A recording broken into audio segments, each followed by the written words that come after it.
Oh, No. now. Are we on? We're on. We're on. Awesome. Hey. Hello. How are you doing? Hello. I am Interceptor, and this is... I am Von. Hello, and we are from slashingtheseats.com and... No, we're not. We're from .net. .net. Oh, it's com, it's a net. It's all interwebby. It's on the net. We're on the internet. Do the type slashing the seats into Google. We will appear, but not as handsome or as shiny headed. We won't appear in this. person in your house because might that would do. be weird. That'd be great. It'd be like a seance.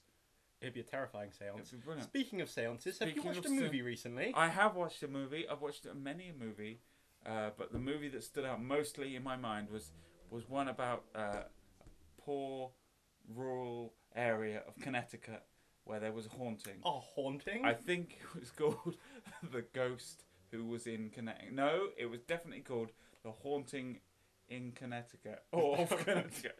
It was... What's the movie called? A Haunting in Connecticut. A Haunting in Connecticut. There we go. And yeah. you watched this movie? I have watched this movie. And pray tell, did you think it was a good movie? It was alright, to be honest. Would you like to give us a more in-depth explanation of what you thought no, of the movie? No, that's as far as I'm going. Yeah, I don't know. I mean, like, maybe, they were like, when it came out, there were no press screenings. So That's a bad sign. well, maybe they were worried that maybe the critics were pregnant or had heart conditions or were under this high and could not ride The Haunting in Connecticut. Is it such a roller coaster ride of emotions that It perhaps is. it would give them roller coaster Well, style effect? it could be, or it could just be a load of old cobblers, really. I don't know. It could be either. But I believe you're supposed to be reviewing it. So, I am. So you should tell us. Based on a true story. No. It is. It really happened, and that's why it's the scariest horror of them all. Are you scared yet? No. You look scared. I look like this most of the time. Okay. Well, are we allowed to drink on screen? Should we show the labels to the camera? No! Get some money. No! Okay. Oh, it's all gone wrong. The point is, apparently it inspired the Amityville movies, based on a true story, or boats, as I prefer to say it. Based on a true story. Yeah. BOATS. Boats. There we go. And inspired Amityville, but not even as scary as Ryan Reynolds' facial hair in the Amityville remake, I'm afraid. So you're saying it wasn't very scary? Well, the synopsis is Kyle Garner, who is actually quite a good actor. He does a good job in this. So, I'm not dissing the actors. Look at this. Anyway. Stop that. People think I'm in the hood or something. He has cancer.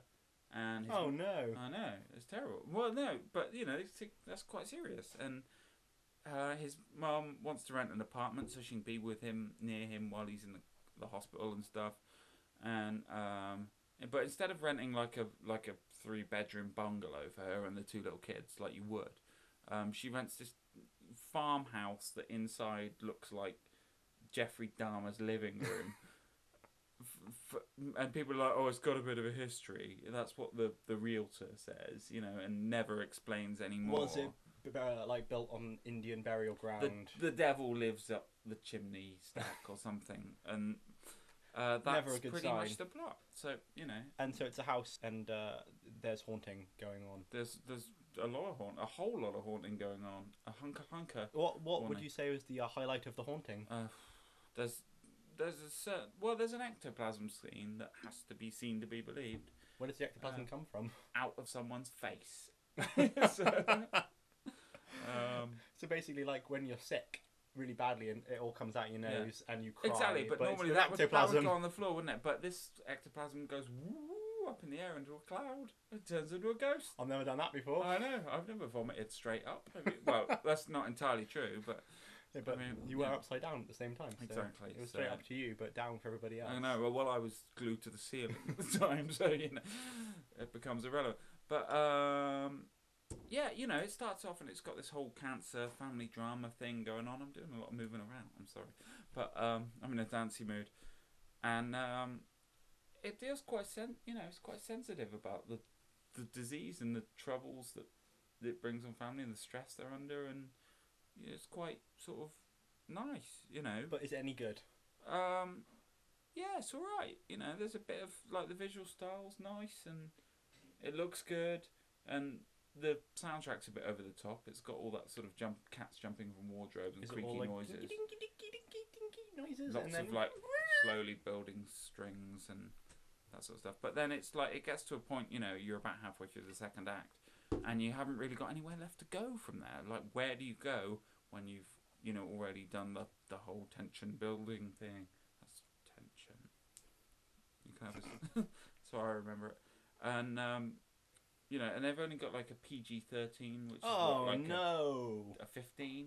I did in a Britain? 12. 12, is that right? I think so. PG-13. 12A, I 13. believe. Yeah, yeah. So you can't do much for that. Right, but they push the boundaries. You know, it's like a good sort of exercise in atmosphere building and stuff. But then, you know, you need to cut the atmosphere if you're making a horror movie, don't you? And they sort of, well, they do, but the only place to go is to get more and more over the top, basically, because they've built this.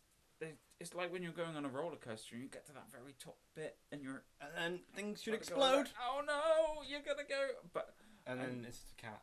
And yeah, but in this case, it's ectoplasm coming out of someone's face. Is that enough? Is that enough for a payoff? Well, the small children live in the house and they play hide and seek a lot, but they carry on. You know, revelations are made about the house. It's got a bit of a history, and it's got like they continue playing hide and seek even after they find out that the house was formerly a morgue owned by a necromancer. A necromancer. A necromancer. Which, you know, I mean, they're more common than you'd think in the Midwest, I imagine. I thought necromancers only existed in, like, thrash metal albums. Well, so did I, but, I mean, you know, if you're going to be one anywhere, it might as well be in, like, rural Connecticut. No one would expect. Do you live in rural Connecticut? Are you watching now? Are there any necromancers? Is that really your mum sat next to you right now? Is it a corpse that someone has reanimated somehow through science and evil? Well, anyway, the point is... Right, and then, like... one of the leads sleeps in his bedroom and then finds out that it used to be an embalming chamber, and then like every night she gets like legend era Tim Curry turns up and is like, "Blah," you know, Tim Curry in it? Well, no, but somebody who looks like him going "Blah," like that turns out, and she's like, it's a rented house, why don't they just move, just go and get like a nice, you know, you could have a picket fence. It's quite hassle moving though, isn't it? Well, that's true. It is the most stressful thing you can do. Indeed. Less stressful than enduring these terrible hauntings, I suppose. Can you give it a star rating, perhaps? To sum up? I'm going to give it 3. Out of 5? Out of a million.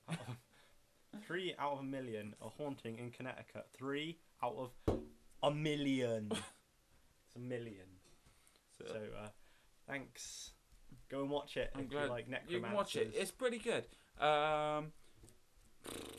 If you're a hardened gorehound, you know, go somewhere else. But if you're hosting a party for 12-year-old girls and you don't mind sitting up all night, like looking after them and saying, "Don't worry, it was only a movie," then it's ideal. You know, it'll make them feel grown up, like, you know, they're teenagers or something. They'll enjoy it. And that's us out. That's about it, really. Right. Okay. Flashingtheseats.net if you want more of this ridiculousness. Okay. Bye. Other hand. Bye. Bye. Hang on, we have to use one hand to turn the camera off. Oh